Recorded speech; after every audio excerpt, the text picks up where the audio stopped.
अस्सलाम वालेकुम जी। ਲੱਖਾਂ ਦਰੂਦ ਨਬੀਏ ਪਾਕ ਤੇ ਉਹਨਾਂ ਦੀ ਆਲ ਤੇ। ਅਸੀਂ ਬੈਂਕਾਂ ਦੇ ਵਿੱਚ ਜਾਂਦੇ ਆ ਨਾ, ਸਾਨੂੰ ਇਸ ਗੱਲ ਦਾ ਇਲਮ ਹੀ ਨਹੀਂ ਕਿ ਬੈਂਕਾਂ ਵਾਲੇ ਸਾਡੇ ਕਿਹੜੇ ਕਿਹੜੇ ਕੰਮ ਦੇ ਜ਼ਿੰਮੇਦਾਰ ਨੇ। ਬੈਂਕਾਂ ਵਾਲਿਆਂ ਤੇ ਫਰਜ਼ ਹੈ, ਅਸੀਂ ਅਕਾਊਂਟ ਹੈ ਵੇ ਜਾਂ ਨਹੀਂ, ਜਾਈਏ ਨਾ ਸਾਨੂੰ ਠੰਡਾ ਪਾਣੀ ਪੀਣ ਲਈ, ਬਹਿਣ ਲਈ ਛਾਂ ਦੇ ਵਿੱਚ ਜਗ੍ਹਾ, ਵਾਸ਼ਰੂਮ ਮੁਹੱਈਆ ਕਰਨ, ਉਹ ਇਸ ਗੱਲ ਦੇ ਜ਼ਿੰਮੇਦਾਰ ਨੇ। ਸਾਡਾ ਮਾੜਿਆਂ ਬੰਦਿਆਂ ਦਾ ਅਕਾਊਂਟ ਹੈ ਜਾਂ ਨਹੀਂ। ਅਸੀਂ ਕੀ ਕਰਨੇ ਆ, ਆਖਰੀ ਦਿਨਾਂ ਦੇ ਵਿੱਚ ਬੈਂਕ 'ਚ ਜਾਣਾ ਹੁੰਦਾ, ਜਦੋਂ ਬਿੱਲ ਤਾਰਨ ਲਈ ਆਖਰੀ ਡੇਟ ਹੁੰਦੀ ਏ।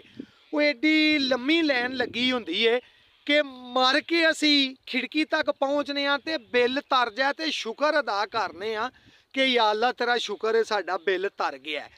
ਇਹ ਇੱਥੋਂ ਤੱਕ ਉਹਨਾਂ ਨੇ ਸਾਨੂੰ ਲੈਣ ਦਾ ਏ। ਆਵਾਮ ਨੂੰ ਜਿਹੜੇ ਸਾਡੇ ਹੱਕ ਨੇ ਨਾ, ਉਹ ਅਸੀਂ ਲੈਣ ਦੇ ਪੂਰੇ ਹੱਕਦਾਰ ਆ। ਆਪਣੇ ਹੱਕ ਲਿਆ ਕਰੋ ਇੰਜ ਕਿ ਜਿਵੇਂ ਇੱਕ ਬਜ਼ੁਰਗ ਕੋ ਬਾਬਾ ਬੈਂਕ 'ਚ ਟੁਰ ਗਿਆ ਤੇ ਜਾ ਕੇ ਚੈੱਕ ਭਰ ਕੇ ਮੈਨੇਜਰ ਨੂੰ ਦਿੱਤੋ ਸੂ, ਬਈ ਆ ਨਾ 1000 ਰੁਪਈਆ ਮੈਨੂੰ ਕੱਢ ਦੇ।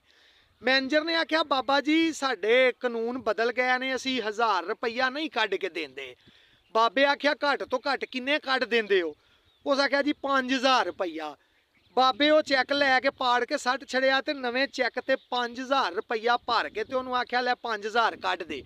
ਉਹਨੇ 5000 ਰੁਪਈਆ ਕੱਢ ਕੇ ਬਾਬੇ ਨੂੰ ਦਿੱਤਾ। ਬਾਬੇ ਰਾਂ 1000 ਕੱਢ ਕੇ ਤੇ ਸਲੂਕੇ 'ਚ ਪਾ ਲਿਆ। ਬਾਕੀ 4 ਉਹਨੂੰ ਆਂਦੇ ਨੇ ਲੈ ਪੁੱਤਰਾ ਫੇਰ ਮੇਰੇ ਖਾਤੇ 'ਚ ਜਮਾ ਕਰ ਦੇ।